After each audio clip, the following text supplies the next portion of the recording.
show last night. I had some technical difficulties on my show. I was trying to figure out exactly what was going on, but still learning the software a little bit. So I'm almost get that learning curve pretty much mastered. So I was able to correct it afterwards, but such is life. But it's really good interviews with some folks last night. Harold Ziegler, an Iron Curtain survivor, went into a little bit of detail about his time over there, and you get a chance to check out his book, Freedom's Nightmare by Harold Ziegler. It's HARALDZIEGER.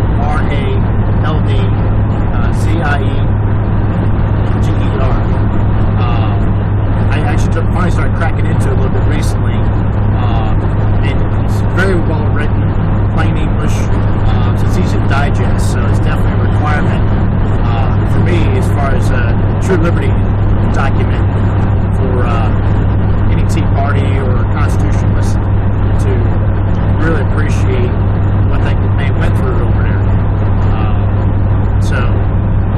So he would know it as soon as it happened, and it's happening here. So Dan Sullivan, the filmmaker of Article 17 from Troy, Ohio, he had some pretty interesting concepts.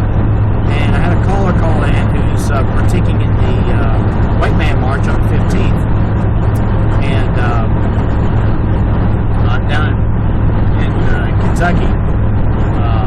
Now this is happening not just locally or regionally, but all across the United States and the world. Various countries are having stand up for the white man. Now, what's funny is that you have all of the groups that can have marches and stuff like that, like the Million Man March for blacks, the Million Mom March, which there was like, 151 mothers showed up or something like that. It was pretty bad. And various other groups calling for major marches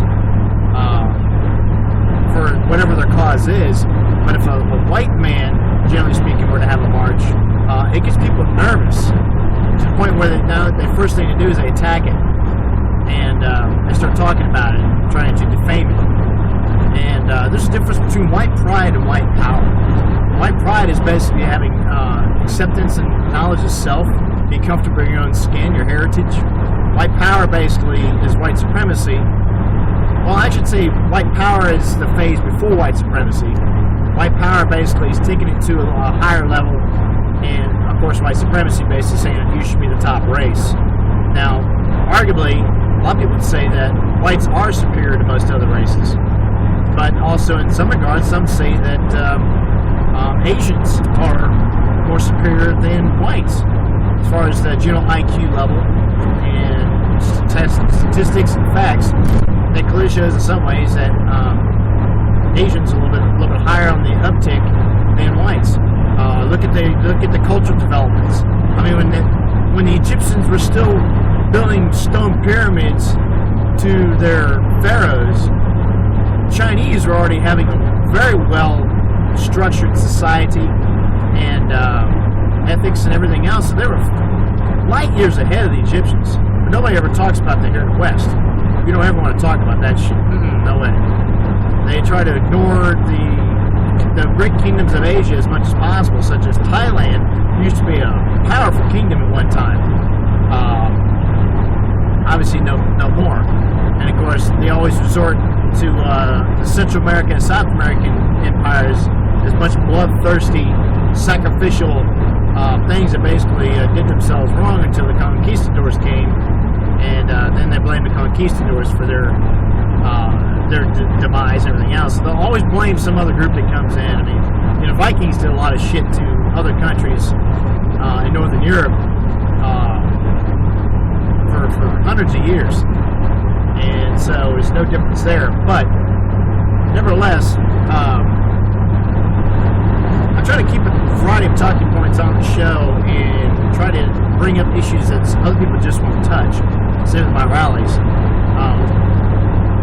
Next topic I'm going to start really hitting on is fluoride and GMOs, and some of the things that are really going on that bothers me. While the state of Ohio seems to be totally non-existent on really introducing any legislature to nullify NDAA, recognizing gold and silver as legitimate currency, warrantless wiretappings, drones. There's so much shit that other states are light years ahead of us on. Ohio's just sitting here fucking around, bitching about Kasich expanding Medicaid. Yeah, that's a concern, but we need to start really putting forth some legislation that matters.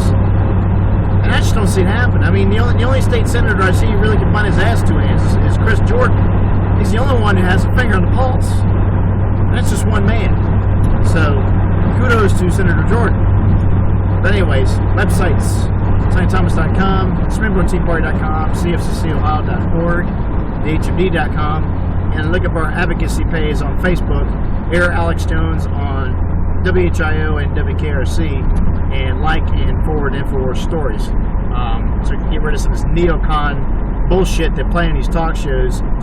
Besides Rush Limbaugh, we gotta get rid of that Andy Dean guy, dude. That guy's a menace to society.